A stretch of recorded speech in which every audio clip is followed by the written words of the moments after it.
आज हम practice set paper देख रहे हैं इंग्लिश का सेट बी। तो सभी अपना पेपर लेकर के बैठे और कॉपी पेन लेकर के बैठे। आप लोगों को जो प्रैक्टिस करा रहा हूँ मैं उस प्रैक्टिस को आप नोट करते जाए। जो पॉइंट आपको समझ में नहीं आ रहा है वो आज क्लियर होंगे। तो आप पेपर लेकर के बैठे प्रैक्टिस सेट पेपर 2023 का जो अभ्यास प्रश्न पत्र है इंग्लिश का वो सेट भी हल करने जा रहे हैं। तो सेट भी हल जब कर रहे हैं हम तो क्वेश्चन नंबर 7 है सेक्शन सी ग्रामर। उसमें आपको 6 ऑप्शन दिए हुए थे और आपको 5 ऑप्शन हल करना था। पहला सेंटेंस था there is not blank water in the pool. आपको डिटरमिनर भरना था। सम दिया हुआ था, एनी दिया हुआ था और मेनी दिया हुआ था। तो आपको एनी की 5 कंडीशन पता है। Question mark, not, hardly, never और विदाउट दिखाई देता है तो आप एनी भरते हैं। सम को पॉजिटिव सेंटेंस में भरते हैं। मेनी को तब भरते हैं जब यहाँ पर खालिस्तान के बाद वाला शब्द जो है वो हम संख्या में गिन सके तो मेनी को भरते हैं। तो एनी की 5 कंडीशन में से एक कंडीशन आई है यहाँ पर नॉट। तो यहाँ पर हमको एनी फिल करना था तो यहाँ पर आ जाएगा एनी। दूसरा सेंटेंस था his father is blank MLA A and the. Article का यूज करना था तो खालिस्तान के बाद वाले शब्दों को आप हिंदी में लिख कर देखेंगे। हिंदी में लिखने पर यदि स्वर आता है तो एन भरेंगे हिंदी का स्वर, और व्यंजन आता है तो ए भरेंगे और द के उपयोग अलग है। सुपरलेटिव डिग्रीज में दुनिया में कोई चीज एक है, नदी है, पहाड़ है, पर्वत है, उसमें हम द का यूज करते हैं। तो यहाँ पर खालिस्तान के बाद वाले शब्दों को आप हिंदी में लिखेंगे तो एम ऐसा लिखेंगे हम एम। तो हिंदी का यहाँ पर स्वर आ गया तो यहाँ पे भरना था हमको एम। तो दूसरे वाले खालिस्तान में आ जाएगा एम। तीसरा सेंटेंस था Bhopal is larger blank Gwalior. तो भोपाल बड़ा है, भोपाल इज लार्जर यानी से बड़ा है, ग्वालियर से बड़ा है। तो आपके पास में यहाँ 3 वर्ड दिए हुए थे। फ्रॉम यानी भी से होता है, टू यानी भी से होता है, देन यानी भी से होता है। तो जब भी कंपैरेटिव डिग्री का यूज किया जाता है तो उसके साथ में देन आता है। तो यहाँ पर कंपैरेटिव डिग्री है लार्ज, लार्जर, लार्जेस्ट। तो लार्जर आया है, कंपैरेटिव डिग्री आई है तो यहाँ पर आ जाएगा देन। तो थर्ड वाले खालिस्तान में आना था देन। फोर्थ था आपके पास में the report was blank last week. तो वर्ब के 3 फॉर्म दिए हुए हैं, राइट, रोट, रिटन। यहाँ पर हमको वाज भी दिखाई दे रहा है और लास्ट वीक भी दिखाई दे रहा है। तो पास्ट टेंस है तो पास्ट टेंस की वर्ब है रोट। तो यहाँ पे आना था आपका रोट। नेक्स्ट सेंटेंस था I have been here blank Monday since for और टू। तो सिंस जो है वो अनिश्चित समय अवधि के लिए होता है, फॉर एक निश्चित समय अवधि के लिए होता है, टू यानी होता है सी। तो यहाँ पर मंडे आया हुआ है, निश्चित टाइम पीरियड नहीं दिया हुआ है तो यहाँ पर आ जाएगा सी। नेक्स्ट था आपके पास लुक ब्लैंक यूर लिप। तो आफ्टर, बिफोर, वीक। आफ्टर यानी के बाद, बिफोर यानी के पहले, वीक यानी से। तो यहाँ पे भरना था आपको आफ्टर। तो इस प्रकार आपके 6 सेंटेंस थे। पहले सेंटेंस में एनी भरना था, दूसरे सेंटेंस में एन भरना था, तीसरे सेंटेंस में देन भरना था, चौथे सेंटेंस में रोड भरना था, पांचवें सेंटेंस में सिंस भरना था, छठवें सेंटेंस में आफ्टर भरना था।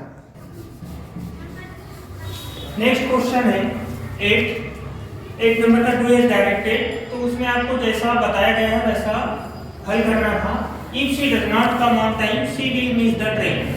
यदि वह समय पर नहीं आती है तो उसकी ट्रेन छूट जाएगी। यहाँ पर इफ दिया हुआ है, आपको अनलेस से इफ को रिप्लेस करना था। तो सबसे पहले आपको क्या करना है, याद रखना है कि if plus not is equal to होता है अनलेस। यानी जिस सेंटेंस में इफ प्लस नॉट दिया हुआ है तो वो बराबर होगा किसके, अनलेस के। तो यहाँ पर ऑलरेडी दिया हुआ है इफ और डज नॉट, तो आपको अनलेस रखना था तो इफ की जगह आ जाएगा अनलेस। फिर जैसे का वैसे लिखेंगे सी। यहाँ से हम हटा देंगे डज नॉट को, क्योंकि इफ प्लस नॉट बराबर अनलेस होता है। जब अनलेस रख दिया तो हमको डज नॉट रखने की आवश्यकता नहीं है।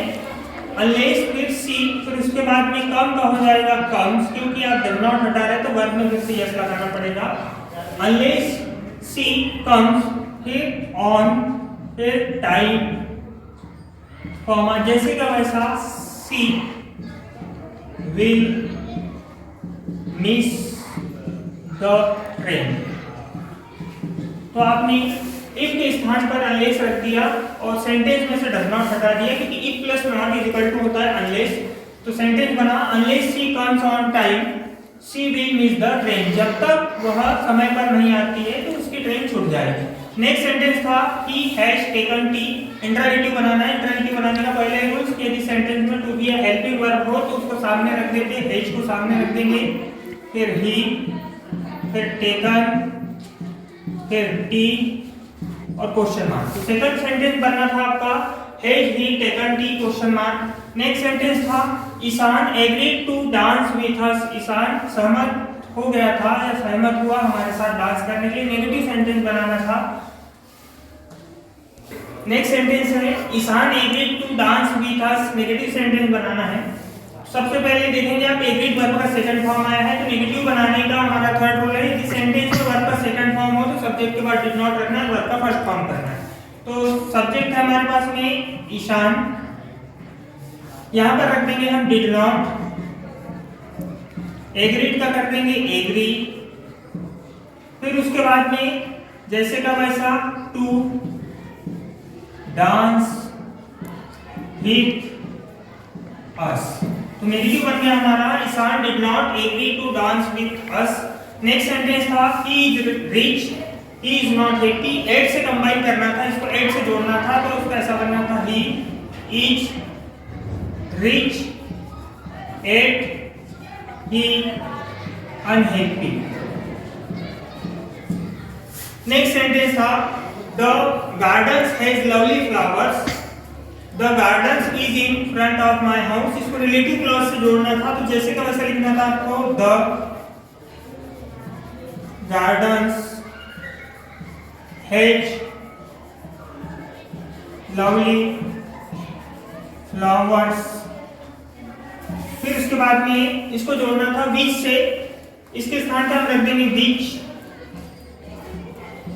उसके बाद एज इट इज पूरा लिख लेना था, द गार्डन के स्थान पे आ जाएगा which is in front of my house. तो सेंटेंस बन जाएगा आपका रिलेटिव क्लॉज में the garden has lovely flower which is in front of my house. Next sentence था I have not seen Mohan since 6 year. Correct the sentence करके आएगा, ये आया था। तो करेक्ट द सेंटेंस करने के लिए आपको याद रखना है कि यहाँ पर निश्चित समयावधि दे दी है 6 ईयर, तो सिंस नहीं आएगा, उसकी जगह आएगा फॉर। आपको क्वेश्चन नंबर 1 पैसेज आया था। पैसेज में पहला सेंटेंस था question the people saw the golden picture, तो उसका आंसर था C in a lake nearby. दूसरा था the emperor's orders were that all the, तो उसका आंसर था old man should leave his land. पहले का आंसर सी, दूसरे का आंसर भी सी था। What did the people who went to bring the picture get, तो उसका आंसर था C a handful of water. पांचवा क्वेश्चन था द एम्परर फेयर्ड, आंसर था उसका डी गेटिंग ओल्ड। एम्परर क्यों घबराया था, तो गेटिंग ओल्ड वाला आंसर था। फिर पैसेज दूसरे नंबर का क्वेश्चन था, पैसेज आपने हल किया होगा, पढ़ा होगा। उसमें पहला क्वेश्चन था the main source of animal oil is, तो उसका आंसर था व्हेल।